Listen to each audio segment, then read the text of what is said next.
in Waco, ride hard and I'll make it by dawn. Cross the Brazos in Waco.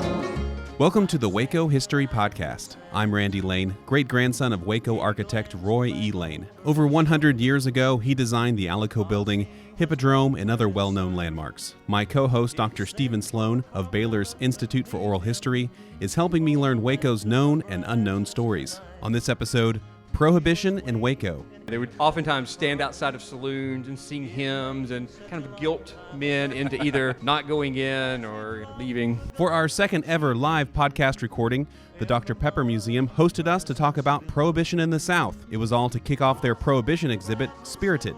Catch the exhibit until January the 7th at the Dr. Pepper Museum. He had a walking cane that was hollowed out, and he kept whiskey down in it. Would take breaks during his sermon and unscrew the top and lift this big cane up and take a swig.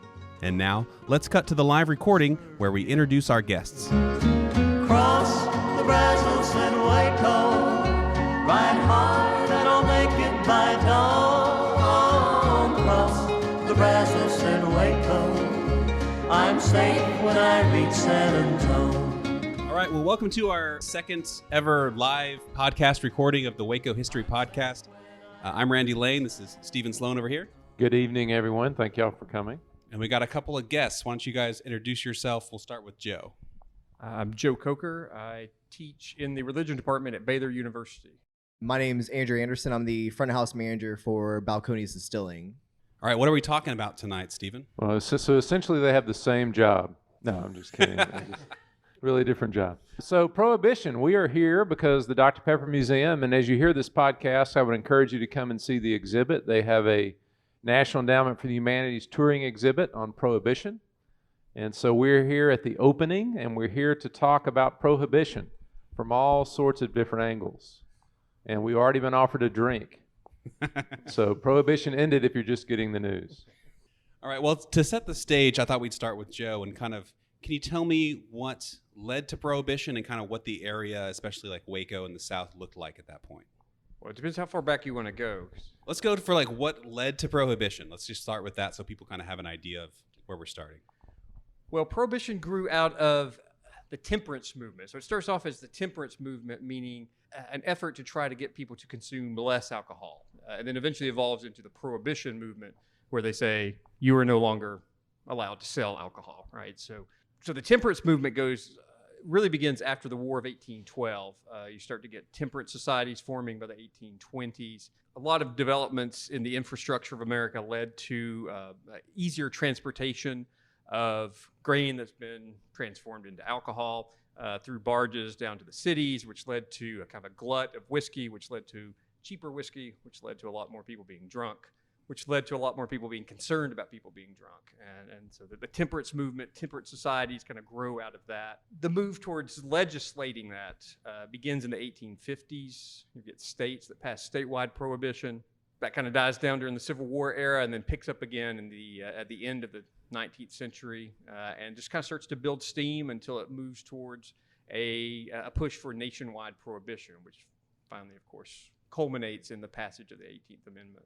So on the local level, you get prohibition efforts start at the local level with local cities and towns passing ordinances. A favorite in the early stages was to pass simply what they called a 4-mile law, where you were not allowed to sell alcohol within 4 miles of a church or a school. Which in Waco is like everywhere. Exactly. And if you felt that it was not enough, you could always start a new church right on the edge of the periphery of this boundary and expand it, right? And then from that, you move to just drying up the entire town, then drying up the entire county, and then push for statewide prohibition. So was it mostly religious groups that are pushing this sort of movement, or is it just a group of people? I'm not sure. It's a combination. It had obviously a lot of support from evangelicals who were concerned about drunkenness, but also concerned about all the kind of social ills that went along with it. Poverty and imprisonment and people losing jobs because of problems with alcohol and things like this. When you get more into the era that we're more familiar with of thinking about prohibition, like the 19-teens and 20s, it's also widely supported by religious and non-religious moderates, progressives of the era. This is the progressive era. And they're not doing it some kind of moral campaign to try to take away everybody's fun, but more to try to reform society. The understanding is that a lot of the social ills of the problem, poverty, have their root in abuse of alcohol. And so if we can dry up the country, then poverty will decrease, the jails will be emptied, things like that. A lot of this had to do with what was happening to our men, right? I mean, women had a big role in the temperance movement, especially, right? Well, yeah, there's a big focus on family life, what's going on in the home. It's a unique movement because it, for the first time, did incorporate women's opinion and voices into this campaign. And so it's really the only issue. I mean, if you think about the 1800s and first couple of decades of the 1900s, then nowhere else could women come out and speak publicly before a crowd of men and basically tell men how to vote. That was unheard of. Or how to act. Exactly. Right. They would oftentimes stand outside of saloons and sing hymns and kind of guilt men into either not going in or leaving. They would show up at the polling places. If there was a big prohibition initiative on the ballot, they'd show up at the polling places and again try to sway men's votes because they weren't allowed to vote themselves. You talked about the 4-mile rule. Are there some other creative steps they're taking to try to, during the temperance phase, where they're trying to limit alcohol consumption, not necessarily eliminate it? Well, it starts off as kind of a moral suasion campaign, right? In the early days, it's just trying to convince people to drink less. In the early 1820s, 30s, 40s, 50s, it was a big pledge drive. You would take the pledge and sign your name to a large poster saying you will abstain from, early on, it's just abstain from hard liquor, right? So basically the distinction between distilled versus fermented. So if it's distilled, it was bad. If it was fermented like wine. Sorry, Andrew. Yeah. That's just an opinion. It's yeah, okay. It's just one person's thought. If it was fermented, then you could drink it in moderation. If it was distilled, you couldn't even be trusted to drink it in moderation. So you take a public pledge. You'd sign your name. By the 1830s or so, they start to just say completely reject any consumption of alcohol, regardless of the type.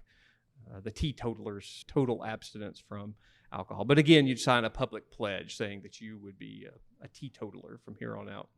Like when you were hired at Baylor, you signed a pledge. Sure, there's a big poster up. Yeah, everybody exactly. signs it. Yeah, I understand. So Andrew, jump in. I'd love to hear from your perspective as a distiller, just kind of your perspective as he talks about this early period, because we talked a little bit about the 19th century. So kind of do some of that background for us from your perspective.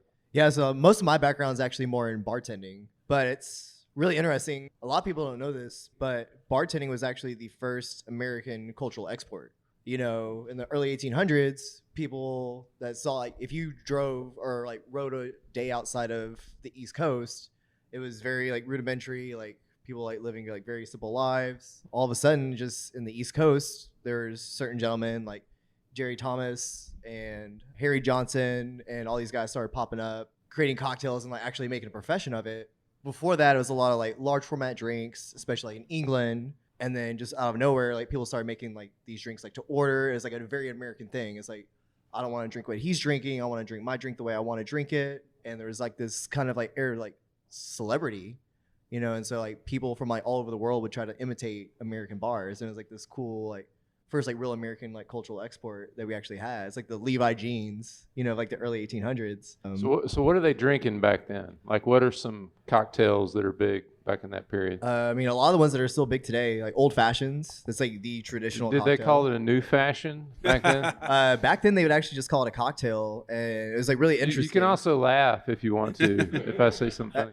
Assuming you think I'm funny. That we have to throw in that prerequisite. And kind of like the old fashioned came about in the later 1800s when bartending became a little bit more developed. There was like all these like syrups and grenadines and like all these like different things. And there was kind of like this pushback from like the old guard of like cocktail drinkers. They're like, I just want a simple drink. I just want an old fashioned cocktail. And that's kind of like the spirit, sugar, bitters, and water, like the basis of a cocktail was like really solidified. And that's kind of how old fashioned is. Like, I want an old fashioned cocktail. And it's a way to sign to the bartender is like, I don't want any frills. Like, don't throw any absinthe in my drink. No like citrus, none of this stuff. I just want a straightforward one. Manhattans, old fashions, whiskey sours, Collins, mint juleps, like a lot of drinks that we still enjoy in like cocktail bars today. So you tell me kind of the glory days for bartending were really the late 19th century. Can you talk a little bit about why that was the case? I think a lot of it was just kind of like time. So like they developed this trade. People like made careers out of it. Like saying you were a bartender was just as respectable as like being a doctor or a lawyer. And people became extremely wealthy tending bar. Just kind of like there's like this refinement in the craft from like the late 1800s up until actually Prohibition.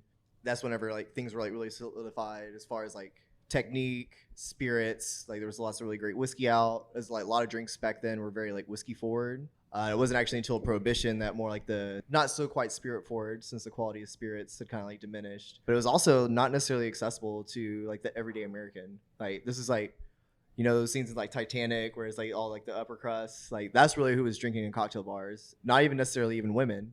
Like they could drink in their own separate area. There was no like mingling except for certain types of women. But it was like very like refined. It was like these. What's that mean? I love how you handled that. That was the best way to handle that. Certain kind. You think of these stories of like even like the nicest bars now where you like see like these giant blocks of ice and like all that stuff. And that was just standard protocol back then, like for like the craft cocktail bars. And so it was like really interesting to kind of see how all that developed and then how like Prohibition just completely ended and like set cocktail culture back 70 years almost.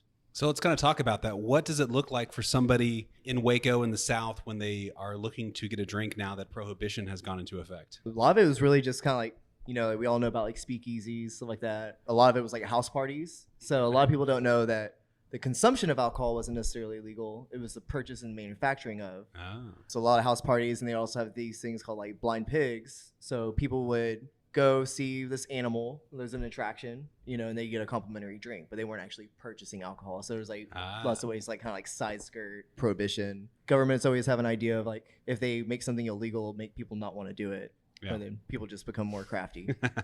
What do you think, Joe? Seems like there were a lot of kind of loopholes where, like you said, the consumption of alcohol was not illegal. So there's a lot of like stockpiling in the months and year leading up to the actual enactment of Prohibition and Volstead Act. Again, it's one of these things where if you were of a certain socioeconomic status, you probably, at least in the early years, I think, didn't struggle as much to find ways to get a drink that technically even wasn't illegal. Yeah. It hits more the working class, lower class, minorities. Some would argue was kind of the point too, that there was a lot of the temperance and prohibition and the later Prohibition movement are kind of have a lot of elements of anti-immigrant sentiment, racial sentiment, class issues, that it's more about controlling the leisure time activities of the working class or the immigrant class or African Americans in the South. So I'm kind of interested, we kind of got going really quickly here, but I'm interested in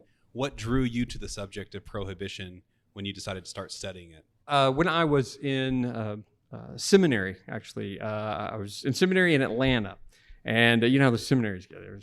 I was working in a library actually at Emory University, and was helping the cataloging staff, and got assigned this. Somebody had given them this massive collection of temperance hymnals. There was just like a whole kind of. I'd never heard of this. It's like a whole subgenre of hymnal. I mean, you know, hymnals like the pew in front of you at church, right? These are just kind of a subgenre that they're generally small, maybe 30 to 60 hymns, paperback, all filled with hymns about temperance. You shouldn't drink and the dangers of drinking and things like this. And so they would publish, there were hundreds of these published between about 1830 and 1930 for use at temperance rallies, temperance meetings, revivals, etc., that were kind of geared towards temperance. So yeah, I was kind of fascinated with that this was such a significant subculture of American Protestantism in the 1800s and early 1900s. And that's part of what drew me in. And then I also kind of have, I think this kind of personal background of this always kind of being in my own story, because I grew up in a very conservative Southern Baptist church in Tennessee, and where we were always, taught that consumption of any alcohol whatsoever is wrong. A sip of wine, that's sinful activity. And then at home, my father owned a bar. And so on the weekends, I would And it was one of these classic. It was Wait a this was like minute. late 70s, early 80s. This is a home bar. This is No, like this is an he actual bar. It wasn't a bar. It was a lounge. he owned a technically. lounge, like a public lounge. Yeah, Oh, okay. All right. like with a dance floor, disco ball, band. The works. Wow. Very dark and kind of seedy. And so on the weekends, I would my brother and I had to go kind of work there and stock the beer case and things like that. And so I kind of had these this tension of these two worlds, a foot in both of these worlds. So I think I've always kind of been fascinated with the church's attitude towards alcohol consumption. Okay. Did you ever talk to your dad just about the idea of where he was on Sunday and what he was hearing on Sunday and where he was on Saturday night and kind of what he did with that? I mean, it was the family business. He was, the business he had bought and ran. And at the time he worked really late on Saturday night, so he wasn't always there on Sunday. But that was more kind of my thing. I'd go and so yeah, just kind of trying to make sense of these two different worlds. That's interesting. We're kind of getting into what Waco kind of looks like now. And so is there anything specific to Waco in Prohibition that's kind of interesting? So one thing that's Top of my head. interesting, the Southwestern Drug Building, which is near here, it's kind of catty corner here. In the bottom of it, it has a vault. And these weren't unusual during Prohibition to put the alcohol in the vault because you could get a prescription for alcohol. Isn't that right? Isn't that right, Joe? Right. So tell me about getting a prescription for alcohol. What ways could you consume? Well, it's another one of these loopholes in prohibition law, both the kind of statewide statutes that preceded nationwide prohibition, and then of course during the 20s itself, that you could find exceptions for medicinal use of alcohol, for religious use of alcohol, so you could still serve wine at communion. Yeah, but you grew up drinking grape juice. for Exactly. communion. Yes. I thought so. Thanks to a good Methodist layperson who Thomas Welch, who That's right. right. So what were you remember some of the things you get prescribed alcohol for in the 1920s? What sort of maladies were worthy of prescription? I suspect that it depended on the doctor that was I would think writing the it's script a for wide you. range of maladies. Yes, I I would imagine think. that it's. And it got wider as the 20s went on. And again, it's one of these things where if you were more well-to-do, you could have the family friend who's a doctor write you a prescription for something like that. You could have access to it much more easily probably than your average working class guy. Was one of those prescriptions like social awkwardness? You need to loosen up. Take two of these and. So many don't know, maybe some don't know here, that the father of Prohibition is actually a Texan. So Morris Shepherd, I did a little research on this. So Morris Shepherd is from a little county, one of the smallest counties in Texas, up in East Texas, who kind of pushes through, who wrote the bill that becomes the Volstead Act that pushes through and gets us Prohibition, which is really interesting. Morris Shepherd, who's from Morris County, at the end, I'll tell you if Morris County is dry or not anymore, because there are still 5 dry counties left in Texas. And I grew up in a dry county in East Texas, so there's a few dry counties left. Right, you still see kind of, especially spread across the south and southeast, you see the remnants of prohibition still today in this kind of smattering of dry counties. Fewer today than even 20 years ago, of course. Well, let's get into the operation of Prohibition. You talked about, Andrew, a little bit how it kind of affects bartending and things like that, and kind of something that's kind of glorified, but the real story is different. That's kind of like how I came into like researching Prohibition, kind of like from my aspect of it, because like myself, like many people, you like had this idea of like, like the Roaring 20s and like all these cool like bars and stuff like that. And the reality of it is like anybody that was really good at their job either left the country or found another job. And there wasn't like a lot of things aren't necessarily historically accurate, nor is like recipes like for drinks necessarily just like meticulously cataloged. It's not like they're like cookbooks. So it's very much like this like apprenticeship thing. I would work under a bartender who would teach me how to make drinks. And it was kind of like, you'd have like these shorthand recipes that you'd kind of like pass on, but unless you kind of were able to like decipher that information, you were kind of like going into it blind. So it was like a lot of these like misconceptions like how even to make drinks, which is like really interesting. But there was also these really cool like social developments from it. During Prohibition, that's whenever people started dating. The idea of like courting and stuff like that was a little bit more different. Also, especially like in larger cities, the intermingling of like African Americans and like white people like was a lot more loose, and like there was kind of like this like camaraderie. You know, you were both doing something illegal, so it was like a lot more common for people to like intermingle and stuff like that, especially in a time when that wasn't necessarily so much the case, which is pretty interesting. But Yeah, it's interesting. And I think the push, you can correct me if I'm wrong, Joe, the push for prohibition was a very white movement. Definitely, yes. Yeah, talk a little bit about that. Yeah, it's interesting. So if you look at before the Civil War, the temperance movement, especially like 1830s and 40s, it was more a northern movement, more a white northern movement, but it was really deeply intertwined with the abolition movement. These were seen as kind of the big twin evils of society, right? What are the two worst things in America in the 1830s? If you're in the North, you say, well, slavery and the fact that people drink too much. There's too much drunkenness, right? So these are the two big things we need to fix in society to improve it. And Southerners were a little wary of the temperance and prohibition movement because they were so intertwined with abolitionism. In fact, there were instances where national temperance organizations would send out literature like newspapers, and sometimes they would slip abolitionist pamphlets into them and then send them into the South. And then when people in the South opened up and found them, they got all enraged that this material was coming into their homes. After the Civil War, it really flips, and you have much more support for prohibition in the South, and really that's kind of the home base of the prohibition movement from the 1870s onward. And it does get tied in with a lot of racial prejudices and concerns about now freed African American men having these opportunities to go out and socialize, and lots of fears about that kind of equality. And initially, interestingly, there's a thought amongst a lot of these white evangelicals that I studied in, say, the 1880s, because so many African Americans were also members of churches. There was kind of an assumption, well, now African American men at least can vote. They'll probably vote for prohibition because they all go to church, good evangelical churches, and so that's the only rational decision they can make, right, is to vote for prohibition. So in the 1880s, 1887, for instance, there are several states, including Texas, that have statewide prohibition referendums on the ballot, and they fail. And from that point forward, white evangelicals say, well, clearly these black men are not going to support this movement. And that's when they start throwing their weight behind things like disfranchisement, which really picks up in the 1890s. And in a lot of ways, it's kind of tied to prohibition issue. That's interesting, because we talked about Jim Crow, and I haven't thought about the prohibition angle, but yeah, there's an element of that. How successful is it from your two perspective? How successful is prohibition?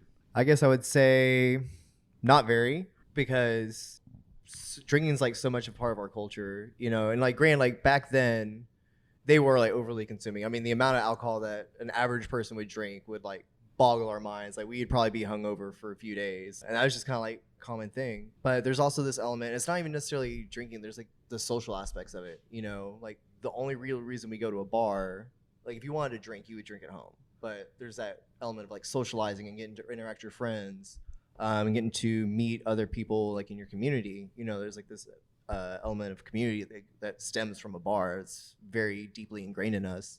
And also people like to get intoxicated. I mean, it's just people can choose whether or not, but whenever it's no longer have a choice and that is imposed on you, it doesn't necessarily work out that well. You'll end up having people like they did in Prohibition, drinking vanilla extract and soda water because it's a food additive. It wasn't regulated. Same thing with like bitters. So I think it was the great social experiment was an experiment that, in my opinion, was flawed. You can look at certain metrics and say, well, the instances of like liver problems and people dying of certain diseases declines during this period, and the alcohol per capita consumption takes a while to get back to, like several decades to get back to kind of pre-1920 levels. But if you look at it from the perspective of kind of like the more of like a PR kind of side in terms of the stigma that's attached to prohibition, again, especially outside the South, because in a lot of especially southern states, once the 21st Amendment is ratified and prohibition is repealed, you still live in a dry state for a lot of folks. So it takes a while for that to die out. But it's very much seen as this kind of, even though it started as for a lot of folks as kind of a progressive movement, the PR side of it on this side of prohibition is that it's this kind of puritanical effort to just take away everybody's fun and leisure time activity, and it's kind of got that stigma ever since. My previous job was in the state of Mississippi, and they're the last state to do away with Prohibition. 1966 is how long Prohibition was. But the line was, in Mississippi, we staggered to the polls and voted dry.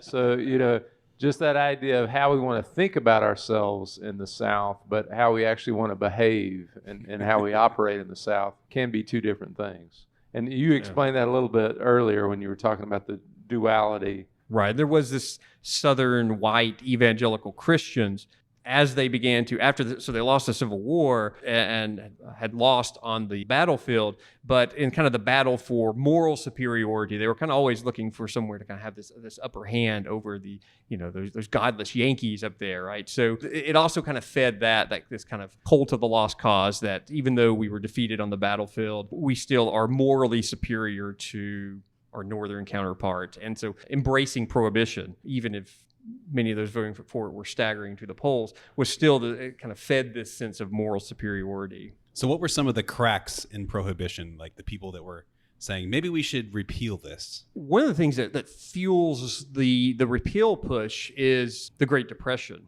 So you get this, prior to the 18th Amendment, you get the 16th Amendment that shifts us more towards a personal income tax and away from tax on items such as alcohol sales. When you have the Great Depression hit, that obviously hits government revenue from income taxes. And so a lot of people start to say, we need to go back to where we tax alcohol consumption, amongst other things, but because we need the revenue for that because we're in the Great Depression, right? So that's one thing that shifts it. And the sense that this isn't working, people are still drinking, it's fueling the growth of organized crime. So you have a lot of other things going on by the mid-20s that are where it's starting to show cracks and people are starting to turn against it.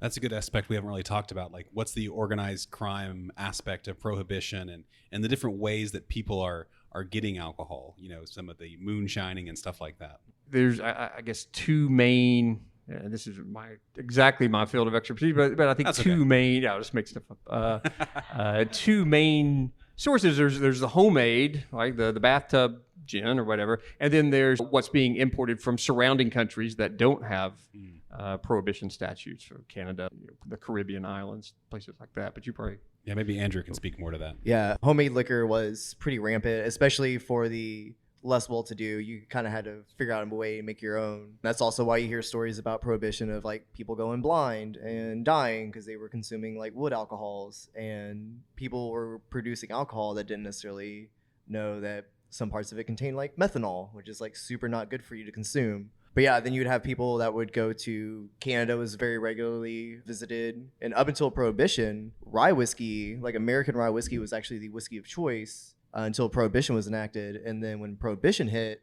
Canadian rye started becoming more prevalent because that's what people were bringing in. People would go to Cuba, bring in rum, the Caribbeans. So a lot of it kind of depended on your like geographical location and also kind of like your economic and like social status, as well as kind of like where that was kind of coming from. And obviously all of it, either corrupt politicians and or organized crime profited from it. And I know the story of how those who would make kind of homebrewed alcohol would sometimes take the bottle. I've heard this. They'd take the bottles after they were sealed and soak them in salt water, so they would have kind of that smell as if they had been brought over by boat. Yeah. They had the smell of the good stuff, right? Yeah, and a lot of it is, and that's kind of like part of like where like government regulation kind of comes in, is because you had people, you were up to like their morality. So they would bring in liquor and then they would water it down, or they would swap it out with something else. They would try to like put lipstick on a pig. Essentially, they would like get like a Crown Royal bottle and then get like swill or even just like straight water and just like sell it to somebody, or even something worse like poison. I'm going to be honest, the only stuff I know about Prohibition is from watching Boardwalk Empire, so. Is there anything else interesting about kind of Prohibition in the South and when it starts to actually, maybe when it starts to get repealed, and what's the push for that? Again, there were a lot of states in the South who, when they saw the repeal of, or when they saw the passage of the 21st Amendment, realized that they were still going to be in a dry state. And so in some sense, there's maybe this sense of, we're not really losing that much. I mean, we're still going to have that here. This evil's still not going to impact us, that kind of attitude. So is that still why we have some of the holdover kind of laws, like you can't buy alcohol on Sundays and stuff like that? Right. All these the so-called blue laws that restrict sales, in varying degrees and over time, like I said, these have kind of either been completely repealed or keep getting kind of scaled back. There's always kind of a patchwork, and as you drive from one county to the next, you don't know, is this a county where you can buy a bottle of liquor but not liquor by the drink, or is it a county where you can buy liquor by the drink but you can't buy a bottle of it? Yeah, or do you need a club? Do you need to join a club to get a drink? Yeah, Texas has dry, wet, and moist counties. There's all these moist counties that have odd laws like that. Well, even where I'm from in Tulsa, Oklahoma, up until recently, I remember going to a liquor store, and if you wanted to buy Jack and Coke, they were actually connected together because you couldn't sell Coke in the liquor store. So they had like these little plastic connectors that would hold it together, so you're buying it together because that's the law. But not anymore. They've repealed that, so it's good. It's funny, even still in West Texas, you can't actually buy hard liquor in a bar. You can buy beer, and this is totally fine. Or you can walk the 20 feet to the liquor store, buy a bottle, and then bring it in there and then consume yourself. And that's funny. And that's the town that's 20 minutes away, and they still have some pretty archaic laws when it comes to consuming alcohol. It's pretty interesting. So I got a story about Morris Shepherd, if we're getting to repeal in the 21st Amendment. So Morris Shepherd that I talked about earlier, who's elected to Senate in 1913 from Morris County, Texas. Look at it. It's a little teeny, it's the 5th smallest county in Texas, up in East Texas. So he's elected in 1913 and immediately pushes for Prohibition that's passed in 1918. And when they put forward the repeal, the 21st Amendment to repeal Prohibition, he filibusters for 8.5 hours. And no dry senator joins him to stand up and defend Prohibition from being overturned. And of course, it's overturned with the 21st Amendment. And the end of Morris Shepherd's story is in 2016, Morris County goes wet. Morris County finally caves and becomes, as I said, there's only 5 counties now that are completely dry in Texas. So it becomes one of those, I won't say wet, I'll say moist. It's not a Prohibition county anymore. But well, all that's connected to the desire for economic growth in a lot of counties too, right? Especially when you get like in the 80s and 90s. If you want a Chili's or an Applebee's in town, then you need to modify your archaic laws so that they can sell liquor by the drink.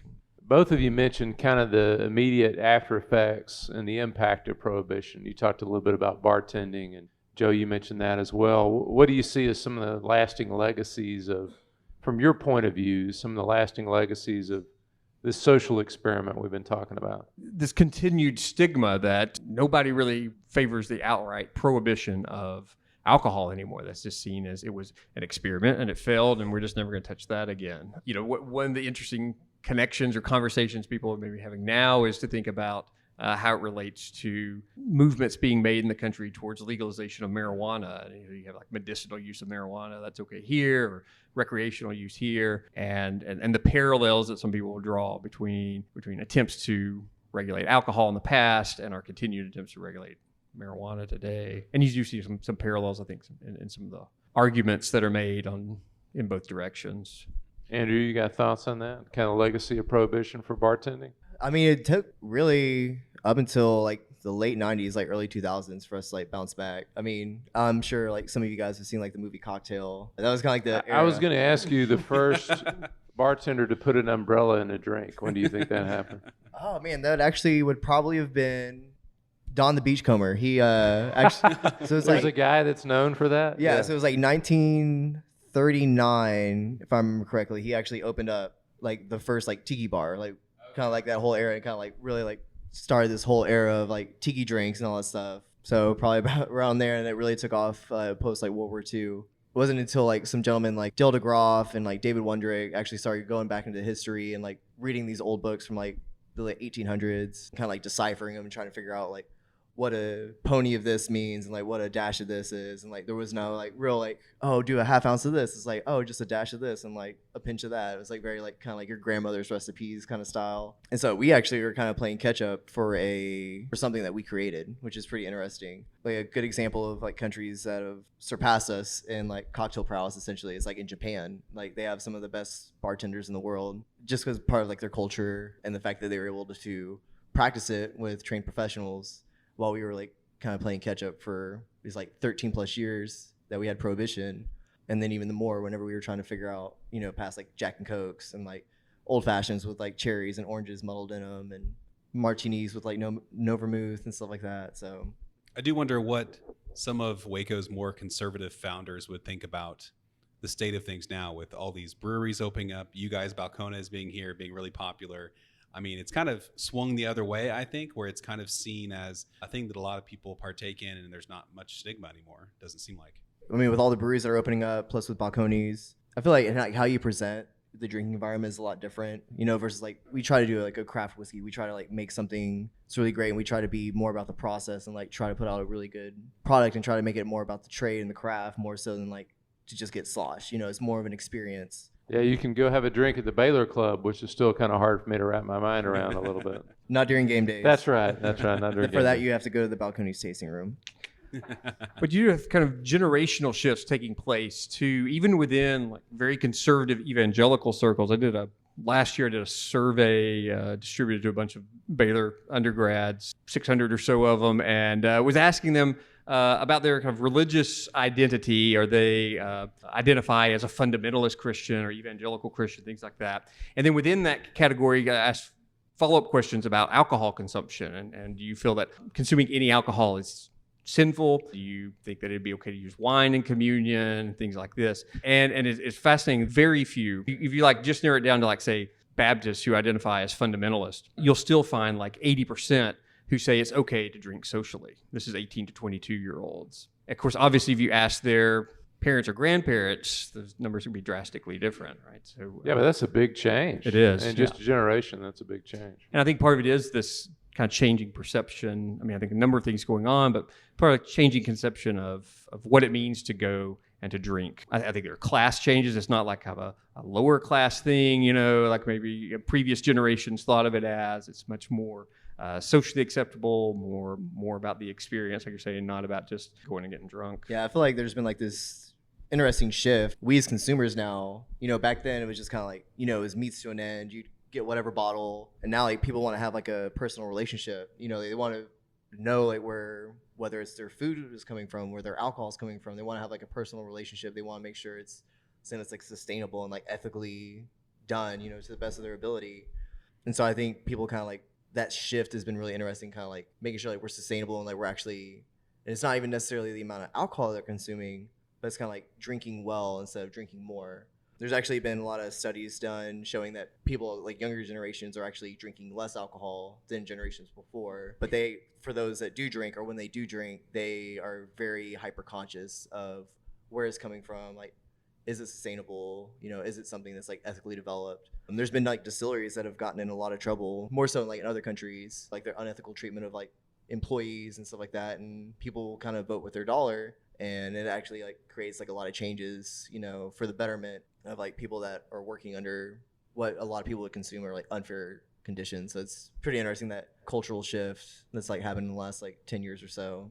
Well, I want to loop back around to Prohibition, and usually Randy's the one to ask this question, but I'm going to ask it. And I'll start with you, Joe. Any spicy stories or racy stories you can tell us about Prohibition that kind of come to mind, things you've discovered in your research that kind of surprised you or shocked you or kind of stayed with you about the American experience of Prohibition or the Southern experience of Prohibition? Well, I was always interested in what a drastic shift took place when white evangelicals, especially in the South, started to embrace temperance and prohibition. Because you think of Baptists in the South and you think, well, they've always been not much fun and not wanting people to drink and things like that. But if you go back, it leads to dancing, drinking leads exactly, to dancing. yes, and we all know where that leads. But if you go back far enough, if you go back to the late 1700s and the first few decades of the 1800s, it's commonplace for ministers, Baptist and Methodist ministers in the South, which was more frontier region at that time, to be paid in whiskey.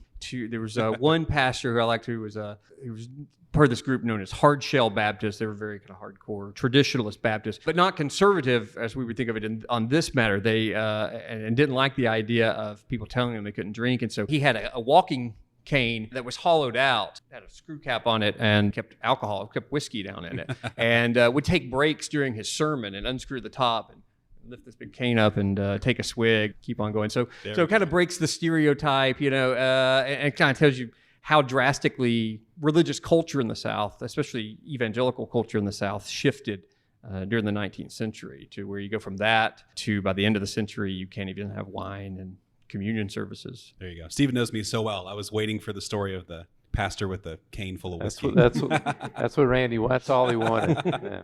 I guess one of my more interesting stories is actually kind of like a family one. So, and speaking to my father, I learned, so like my dad and his family are from Chicago, like Arlington Heights area, and they lived there for years. And my great grandfather, he wasn't necessarily in the mob per se, but he allegedly, know, but he, rubbed elbows with some guys that were influential in a time where like money was not necessarily as prevalent, kind of like towards like the tail end of Prohibition. He would help swing votes. He would like go through and he'd like pick out dudes like in soup lines, and he's like, they'd give him like $3 a vote. He'd give him $1. He'd like have him shave, go back through again, and actually like paid for his brother's way into the fire department. This is at a time when if you wanted any kind of like service job like that, you had to kind of like pay your way in. I think it was like pretty cool, like to like have something like that in my family history. Maybe I'm not the most reputable family, but it's okay. It's more fun, better stories. Yeah, it's like something to tell my son one day. Both you guys have skeletons in the closet. That's great. That's good to know.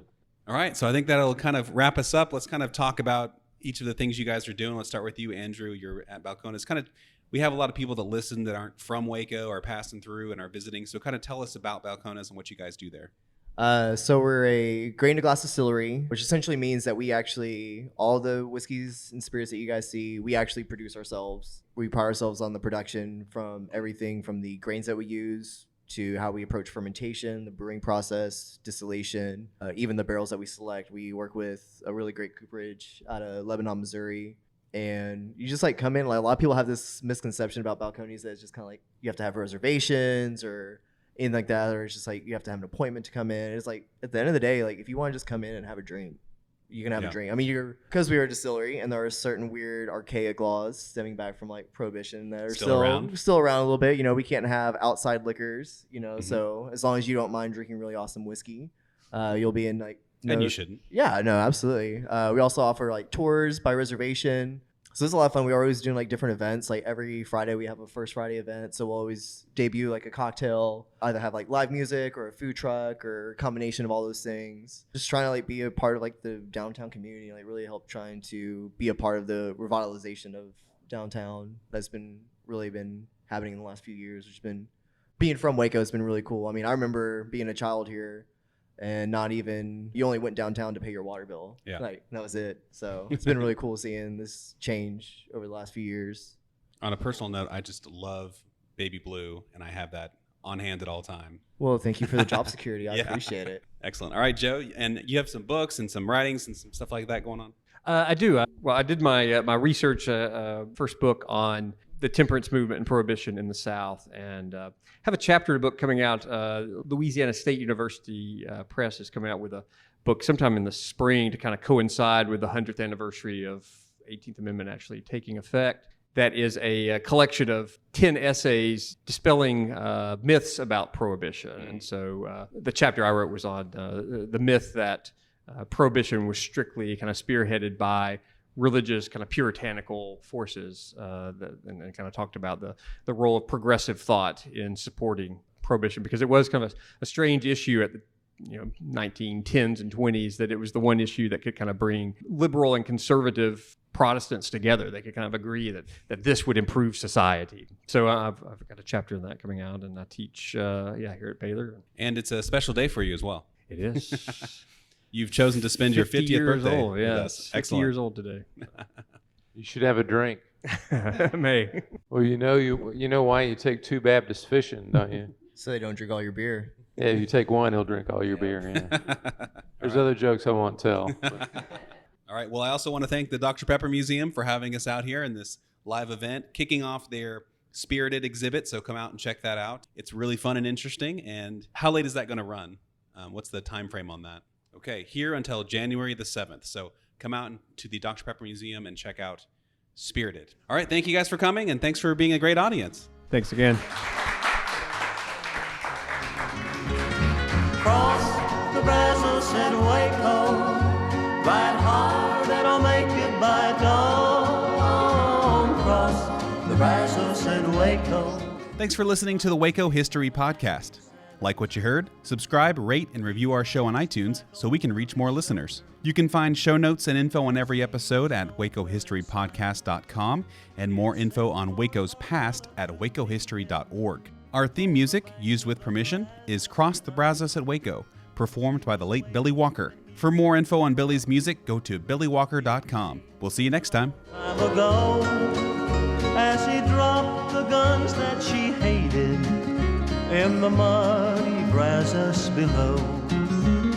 Cross the Brazos at Waco, ride hard and I'll make it by dawn. Cross the Brazos at Waco, I'll walk straight in old San Antone.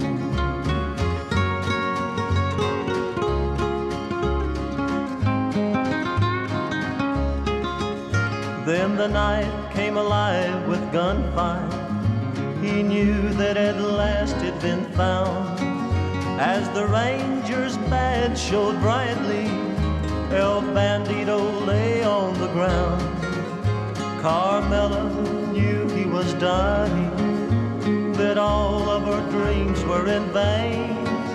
As she kissed his lips for the last time, she heard him whisper again. Cross the Brazos at Waco, ride hard and I'll make it by dawn. Cross the Brazos at Waco, I'm safe when I reach San Antone. I'm safe when I reach San Antone.